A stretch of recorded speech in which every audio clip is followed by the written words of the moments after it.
France Info.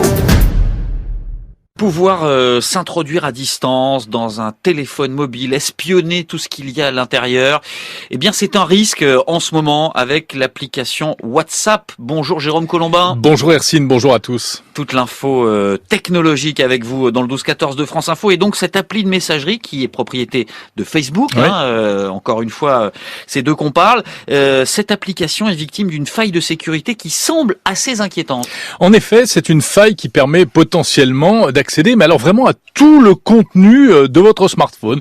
Messages, email, contacts, position GPS, historique de votre navigateur et même de déclencher à distance le micro et la caméra pour vous espionner. Alors, comment ça marche? Donc, il y a la faille qui a été en réalité exploitée et qui doit être utilisée par un petit logiciel espion qu'on va introduire sur votre téléphone d'une manière extrêmement simple en vous appelant, en faisant un appel vocal sur WhatsApp. Vous savez que c'est l'une des fonctionnalités de WhatsApp. Même si vous ne décrochez pas, ça permet d'insérer l'espion dans votre smartphone. C'est assez effrayant. Donc, en tout cas, c'est très sérieux et WhatsApp reconnaît le problème, a diffusé dès hier un correctif. Donc, a priori, le problème est réglé.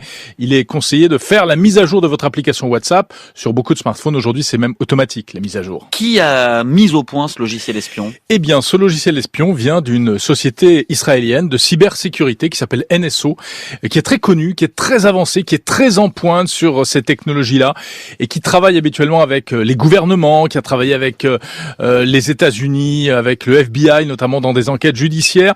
En principe, c'est une fonction qui donc, comme elle est dangereuse, on le comprend, est utilisée vraiment pour des cas légitimes, de défense antiterroriste, etc. Oui. Mais on est sur du très très pointu et le problème et le scandale a éclaté parce que le Financial Times révèle que en réalité ce logiciel aurait été utilisé pour espionner un avocat au Royaume-Uni, un avocat lié à des opposants politiques mexicains et saoudiens. Donc on ne sait pas s'il y a d'autres victimes, on ne sait pas non plus qui a fait le coup, mais selon un porte-parole de WhatsApp, ce serait mené sur ordre d'un État. L'entreprise israélienne en question, elle se défend d'une quelconque utilisation inappropriée. Oui, mais on pensait quand même que WhatsApp était justement hyper sécurisé. En effet, précisément, puisque WhatsApp, c'est crypté de bout en bout, chiffré de bout en bout. Ça veut dire que même Facebook, qui est propriétaire de l'application, ne peut pas écouter ce que vous dites. Mais du coup, c'est un problème pour les États, pour les enquêteurs, parce que votre vie privée est préservée, mais celle des terroristes aussi.